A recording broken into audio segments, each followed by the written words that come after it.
Hello everyone, I just wanted to briefly go over what this Cold War Monument Project is.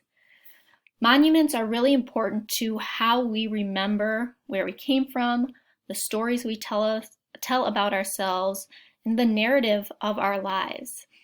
These are some quotes you can see. Faced with the collective forgetting, we must strive to remember. History is a people's memory, and without a memory, man is demoted to the lower animals. We are not makers of history, we are made by history. Those who do not learn from history are doomed to repeat it. And there's a reason why in our country and around the world there are so many monuments dedicated to helping people remember and learn about what has happened in the past. One of the most recent monuments built in the US is the National Memorial for Peace and Justice. It is located in Montgomery, Alabama, which is on purpose. Montgomery was a prominent slave trade city. This monument is dedicated to the legacy of enslaved Black people and the terror that Black people endured during the Jim Crow era and segregation in the South. You can see in this monument, it's got a kind of square in the center and then lots of area around it for remembering and for learning. In the center square are 800 columns of steel. Each one has a US county on it, and then the names of those that we know of who were lynched there. You can see the artwork that is surrounding it. There are words, there are plaques to reflect and remember upon this era in our history. Some monuments are much smaller. This is right outside the US Capitol. It is the Women's Suffrage Memorial, and this is specifically for women in Minnesota. There's a quote at the beginning of it by Clara Euland. "No one can tell what the world has lost because of the idea that girls were inferior beings to their brothers.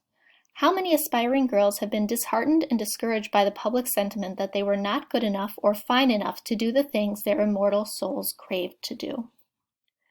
This is made of wrought iron. It has the names of 23 Minnesota women who really led the fight for women's suffrage. The Korean War Memorial is just another example. It's in Washington, D.C.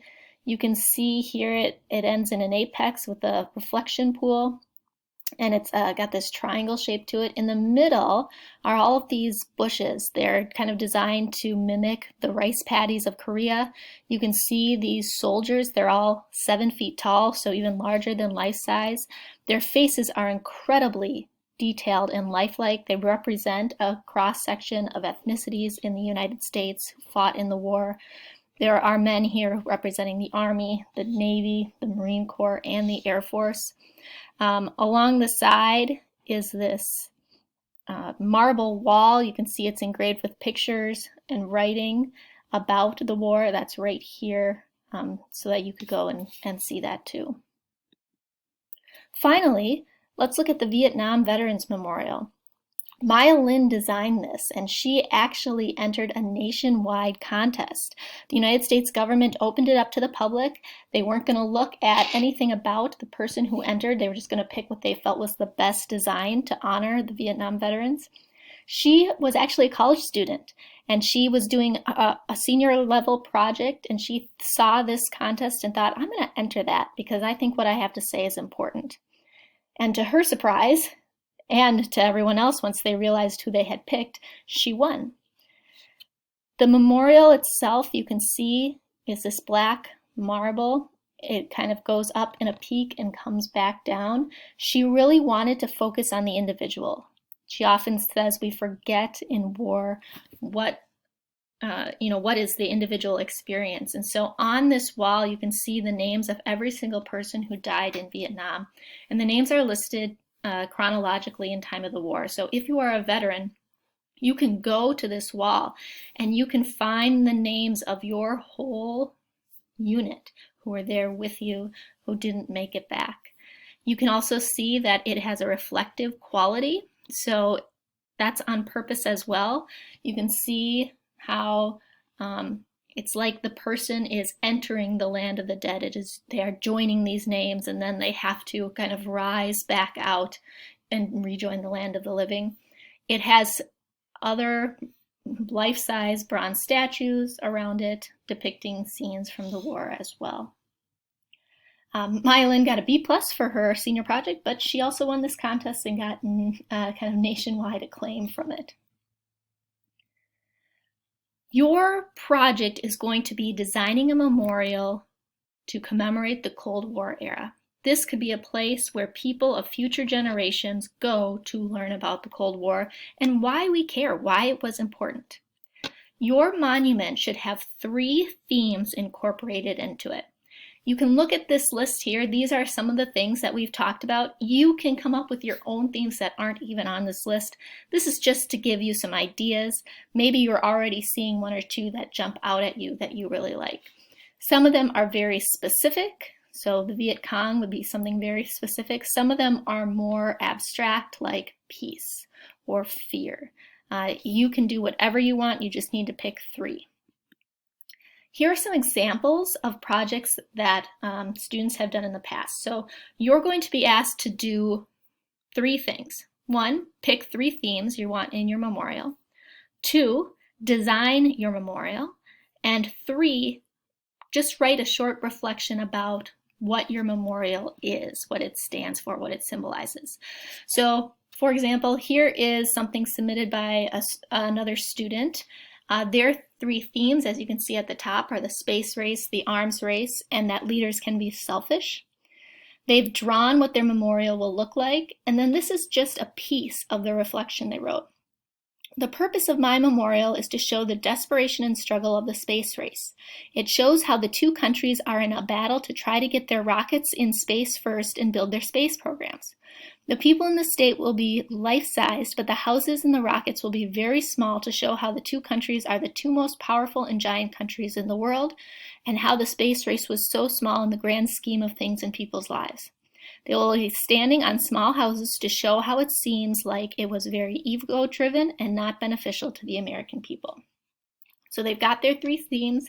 They've got a drawing of what they created. Your drawing can be hand-drawn like this. It can be computer-generated.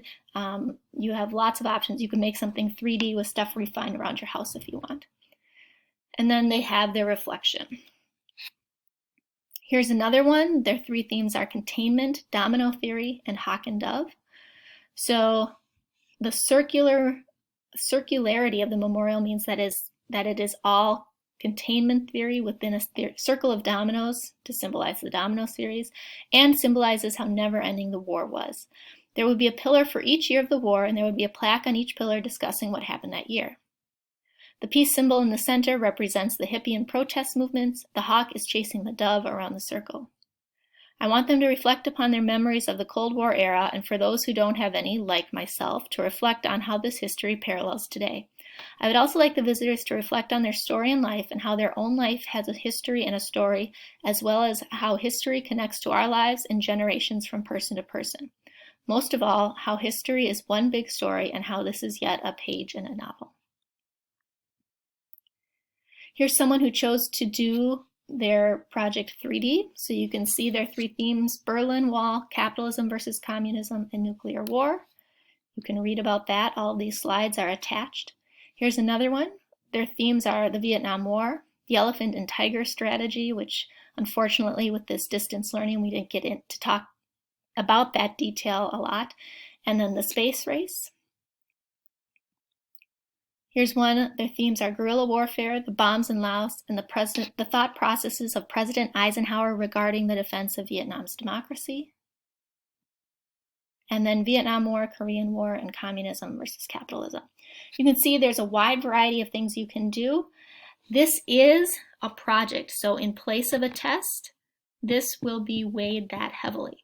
You can see the rubrics on the next pages of the next few days for each of these things. For example, you'll see you need color to get full points in your drawing. You can see that you will need to write at least 250 words in your reflection, which should be very simple to do if you put thought into your design. Please message me with any questions, and good luck. Have fun.